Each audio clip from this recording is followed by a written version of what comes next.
اسلام کا نمائندہ دنیا کے پاس جاتا ہے تو مانگنے نہیں جاتا، دینے جاتا ہے، ہاتھ پھیلانے نہیں جاتا۔ ہم نے دیا نہیں، دینے والے نہیں رہے، ہاتھ ہی پھیلاتے رہے، اور ساتھ میں پھر اس ہاتھ پھیلانے کے معاملے میں ہم نے جلوس نکالے، شور مچایا، ہمارا حق ہے، اور بات بہت غلط چیز ہے جس کے لیے شور مچایا اور جس کے لیے مانگے کہ اسلام کے خلاف تھی بہت سی اس میں سے۔ اب جو تھوڑا سا مارجن رہ گیا، اب بیک لاگ پورا کریں نا، اب بھی سوتے رہیں گے۔ قوم فانذر، اٹھو، اب وقت آیا ہے، ڈراؤ۔ دن کے لیے کہا ان لگا فی النہار سبعا طویلا، بہت کام ہے تمہارے لیے، داعی اعظم سے کہا تھا، دن بھر تمہارے لیے بہت کام ہے۔ تو وہ کام کیا کمائی تھی ان کی کہ وہ بزنس کرتے تھے یا کہیں جاب کرتے تھے؟ دن بھر تمہارے لیے بہت کام ہے، یہ ان سے کہا تھا صبح سے۔ یہاں رامپور میں ایک بڑے بزنس مین ہیں، آپ لوگ جانتے ہیں نام سے، ویرین جولی صاحب، سینئر بہت ہو گئے۔ ان کے والد جب حیات تھے، یہ تین بھائی جولی فیملی کے، ان کے جولی ریڈیوز اور ٹی ویز والے، بہت پرانی اچھی دوست ان سے تعلق رہا ہے۔ ایک دن وہ بتا رہے تھے مجھے، وہ بہت پرانی بات ہے، مجھے یاد ہے، 1980s کی بات ہے، اتنا بھی یاد ہے۔ تو مجھے بتا رہے تھے کہ ان کے والد حیات تھے، بوڑھے ہو گئے تھے، بزنس سے ریٹائر ہو گئے تھے، جنہوں نے سب اسٹیبلش کیا تھا، اب یہ ان میں بانٹ چکے تھے کام، یہ لڑکے ہی کر رہے تھے سارے۔ والد کا بڑا احترام تینوں کرتے تھے، بہت، ان سے پوچھے بغیر کچھ نہیں کرتے تھے، پاپا سے بات کر لیں۔ تو مجھ سے ایک دن بتایا انہوں نے، کہنے لگے کہ جس وقت لوگ سو کر اٹھ رہے ہوتے ہیں ہم 1/3 کام کر چکے ہوتے ہیں۔ ہماری میٹنگ 4 بجے سے ہوتی ہے پاپا کے ساتھ،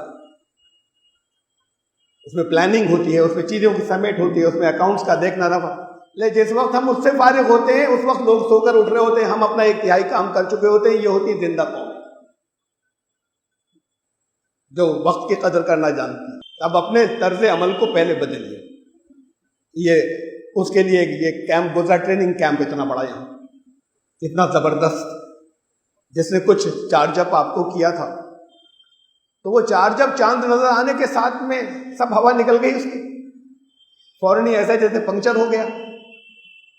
وہ بھی بہت ریئل نہیں تھا، میں بتاتا تھا کہ کیا کیا چیزیں ضروری ہیں اس کے لیے، لیکن کچھ تھا، اب ختم سارا۔ اسے اپنے آپ کو ری گروپ کرنا ہوگا، نئے سرے سے دوبارہ غور کرنا ہوگا، ورنہ یہ 100 سال پرانا ایک شعر ہے، 2 اشعار بلکہ تقریباً 100 سال پرانا، جنہوں نے کہا تھا، پاکستان سے ایک ستارہ نکلتا تھا ماہانہ، اس پہ سرورق کے اوپر ٹائٹل پیج پہ لکھا ہوتا تھا، اس لیے مشہور بہت ہوا، اٹھو وگرنہ حشر نہیں ہوگا پھر کبھی، دوڑو زمانہ چال قیامت کی چل گیا۔ ایک تم ہو جم گئے ہو جمادات کی طرح، ایک وہ کہ جیسے تیر کما سے نکل گیا۔ اب کچھ اپنے اندر خود آپ لا سکتے ہیں، کچھ ایکسٹرا ایفرٹ۔ وہ بیک لاگ کیا ہے جو پورا کرنا ہے؟ پرانا ہوم ورک، جس کے بغیر آپ اس وقت کچھ محنت کر کے بھی نہیں پا سکتے، اس کو بھی میک اپ کرنا ہے۔ یہ نارمل لائف کے دن نہیں بچے کہ آپ انہی مصروفیات میں رہیں جو آپ کی برسا برس سے چلی آ رہی ہیں۔ آپ کو کچھ حق ادا کرنے تھے ان کی بھلائی کے لیے کچھ پروگرام سوچنے تھے۔ کتنی دفعہ یہاں پر سنا چکا کہ قرآن نے کہا تھا کہ تم دنیا کے لیے نفع بخش بنو گے تو تب تم ٹکو گے۔ ہم میں سے زیادہ تر نقصان دہ بنے، شاید کچھ لوگ ہوں گے جن کا یہ تھا کہ ہم سے نقصان نہ پہنچے، یہ کافی نہیں تھا، نفع بخش ہونا تھا سب کو۔ تو اب یہ ایک چھوٹا ہوا کام ہے، یہ واپس ہونا چاہیے بہت تیزی کے ساتھ میں، اس سے پہلے کہ وہ ایگزام کا رزلٹ آ جائے۔ صدیوں کا چھوٹا ہوا کام ہے کہ آپ کو نفع بخش ہونا چاہیے تھا، آپ سے نفع پہنچنا چاہیے تھا دنیا کو۔ اخرجت للناس، تمہیں اس لیے لائے تھے کہ دنیا کے انسانوں کی بھلائی کی بات سوچو۔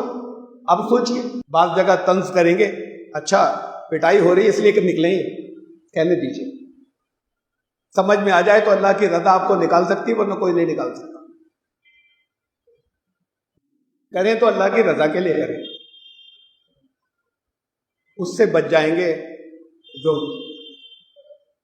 انیویٹیبل ہے، جو اب بھی لوگوں کی سمجھ میں نہیں آتا۔ مجھ سے بعض وہ کہنے والے کہ یہ تو ڈراتے بہت ہیں، ایسا کچھ نہیں ہوگا، وہ اب یہاں نہیں ہے، وہاں زندہ میں ہے، جیل میں ہے۔ دوسرے اور لوگ کلیولیس ہیں، ہم کیا کریں؟ اب یہ قوم ایسی تھی کہ یہ کلیولیس ہو جائے کہ ہم کیا کریں؟ قرآن کے پاس تو کسی مسئلے کا حل ہی نہیں بچا پھر کہ ہم کیا کریں۔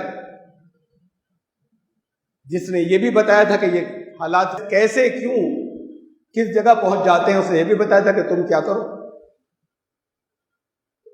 دو چھوٹی چھوٹی سی باتیں پھر ریپیٹ کر رہا ہوں، نفع بخش بن جائیے، اجتماعی طور پر کوئی ایک نہیں، آپ سے ہر جگہ دوسروں کو فائدہ پہنچے، تکلیف نہیں پہنچے، کسی جگہ نقصان نہیں پہنچے۔